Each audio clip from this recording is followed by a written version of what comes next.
Welcome back to our channel. Today, we're going to explore the order by clause in SQL for Microsoft Access. This simple yet powerful feature allows you to sort your query results in a meaningful way. Let's get started. So, what is the order by clause? The order by clause is used to sort the result set of a query based on one or more columns. You can sort your data in ascending or descending order, making it easier to analyze and interpret your results. The basic syntax for a query using the order by clause looks like this. Select column 1, column 2. From table name. Order by column 1, ascending or descending. Here's what each part means.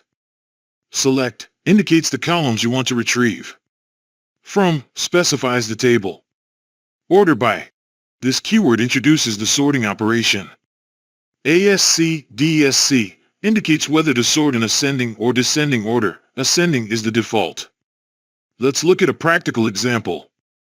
In our last video in this series, we worked with a table named products and grouped the data to show each category we are selling and how many products are in each category. The SQL that we scripted was select category, count, product name, from products, group by category. Now we are going to sort this or order this result set by number of products in descending order, so highest to lowest.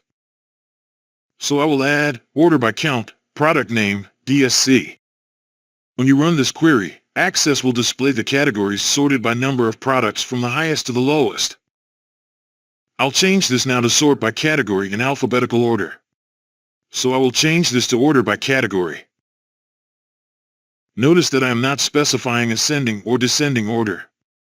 When you don't specify, Access will sort in ascending order. You can also sort your results by multiple columns. This is done by ordering by one column name, inserting a comma, and then typing in another column name. Super easy. And that's a wrap on using the order by clause to sort query results in Access SQL. Mastering this feature will help you present your data clearly and effectively. If you found this video helpful, please give us a thumbs up and subscribe for more Access SQL tips. Thanks for watching, and we'll see you in the next video.